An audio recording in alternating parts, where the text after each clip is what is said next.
Okay, how's it going, guys? This is the third video in this saga of how to create a zine in InDesign. We've already talked about how to set your file up and how to put text into it. Now let's talk about images. So I'm going to scroll down to this first double spread and I'm going to start adding some images. I might hit Control minus to make it a little bit smaller so we can see what we're doing. Okay, so the very first thing to note is that we want to make sure we're only using images that we've gotten in our content folder, which is within our Media Zine project folder. The reason why is that when you put an image into InDesign, you're not actually putting the image into the file. What you're doing is you're creating a link between the image in InDesign, or sorry, between this preview in InDesign and the image that's somewhere on your computer. If I grab this image and I move it somewhere else, it's going to break the link in between the two, and that'll cause a problem when we go to print it. It will only be able to print this image out in poor quality, which we don't want. Now, we can put images in just by clicking and dragging them and dropping them in, which I sometimes like to do, I guess because it's like, I don't know, maybe it's an old person thing to do, just doing that. But anyway, I kind of like to do that, but there's probably an easier way for you guys and probably better practice, which is to first create a frame for your images. Now, just like with type, we used a type tool. This time we're going to use a rectangle frame tool to create a frame for our images. We want to use the one that's got this X in the middle. If you hover over, it'll actually tell you what the tool is. We want the rectangle frame tool, not the rectangle tool. That'll just stick in a rectangle. So yeah, you want this one with the X in the middle. And then I'm going to drag a frame out that's like, it's over both, both of these two pages. So I want this image, I really like it. I'm going to make it a big double spread and I'll stick it just a little bit off to the left there.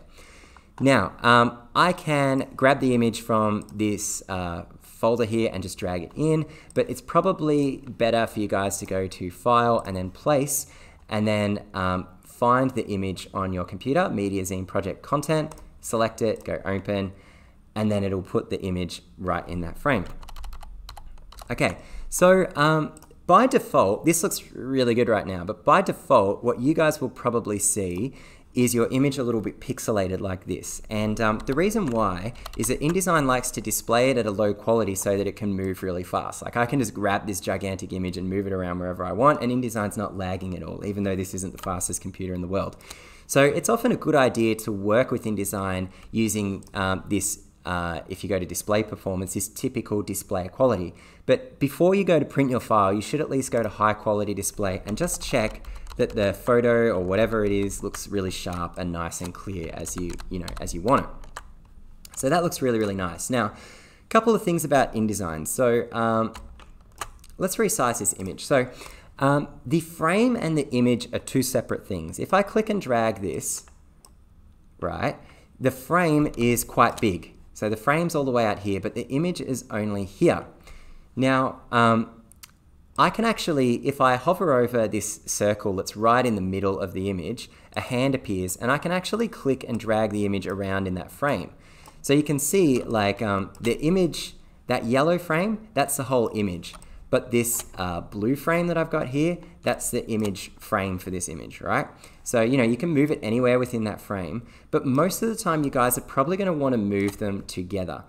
So the way that we can work with the frames is we can right click and then we get our whole lot of fitting options, which are going to be really, really useful to us. So the most important one is probably fit frame to content. And what that's going to do is it's going to make the frame the exact same size as the content. Now, if you just click and drag, it'll make the frame smaller and we can only see a part of the image again, which is not what we want. What we probably want to do is resize the image and the frame together. So to do that, we need to hold Control and Shift at the same time. And what that will do, the Shift button will constrain the proportions. So it means that no matter where I move my cursor, it will keep the rectangle that I've got the exact same proportions. And the Control button means that I will also resize the image with the frame, which is what we actually want to do. So you probably want to get into the habit when you're using InDesign and you're modifying your images, you want to get into the habit of holding Shift and Control with one hand and clicking and dragging the cursor with the other. Okay, so let's just say I want to make this the full spread, both pages. I want to cover both pages up with this image because it looks so, it's pretty and I like it. So let's make it quite big. Perfect. Now, anything that's outside of the border of the document, it won't print. But that doesn't matter, like it won't cause you any issues later if you've got stuff that's outside the document, but just keep that in mind.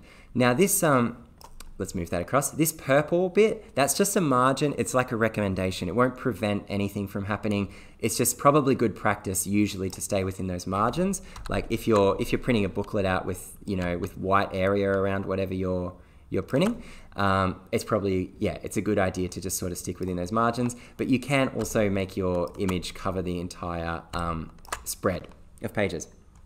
Okay, we can also create multiple text frames instead of just one. So if I click and drag out a frame, if I press my up and down keys on the keyboard, and my across keys, I can make more or less frames onto my InDesign document. Let's just say I want to create a grid of 4, maybe? Let's make it 3. 3 by 3, we'll make 9 images there. Okay, once I've got those images, I can now go to File, Place, and I can select 9 images from my stack here, or even more. I'll go Open. And the images will be attached to my cursor. So I'm not sure if you guys can see, but there's a tiny little 12 next to the image that I've got on the cursor. That means that there's 12 images attached to the cursor right now, and I can just click on whatever frame I want and it'll stick the image into there. I've got 3 more that I'm not going to use. I'll just press escape a few times and it'll get rid of those. Now, those are all lovely details of the images, but they're not the full images. So what I can do is I can select them all, I can right click on them and go fitting, and then I can use my fitting options here. I could go fill frame proportionally, which will make the images fill the entire frame, but it may crop some of them out. So if I click on this circle, you should be able to see, I'll drag this out all the way, you should be able to see that this image is actually cropped, like you can't see this part of the photo here. It's outside of the frame, okay? So, so fill frame proportionally might be useful if you don't mind cropping out some of your image, but another fitting option that you can use is fitting fit content proportionally. And what that will do is it will fit the entire image within the frame without distorting it at all, but it will leave some empty space within the frame itself, most likely, unless your frame happens to be by coincidence the exact proportions of the image that you've put in it. We can select them all again, right click and go fitting and fit frame to content, and now all the frames are the same size as the images. I can move them around to make sure that they are centered. And yeah, I think that looks pretty cool. One last thing I might show you guys is you can also create circular image frames. So we can left click and hold the click down on the rectangle frame tool, and it gives us our ellipse frame tool. We can click and drag out an ellipse. Now it will make an oval if you don't move it outwards and downwards the exact same proportion, but if you hold shift at the same time, it will make a perfect circle. And just like with the rectangular frame tool, you can make multiple circles if you want. Like, I don't know, if you want like a grid of whatever, this many, you know, you can do that. And you can also, you can do this old person thing where you drag in your images, and just like when you went to File Place, it shows you that you've got, in my case, 6 images attached to the cursor, and you can just drop them in. If you drop them in outside of a frame, it might make them, if your image is like mine, really, really big, you know, which could be annoying for you, but, you know, maybe it's not. Once it's in there, remember to hold Shift and Control, and you can resize them as you need to. Okay, so these are just like random droppings of images. I obviously expect much better from you guys, more creative designs.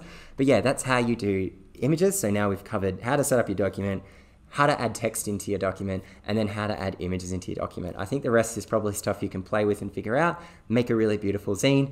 And thanks, I'll catch you guys. Bye.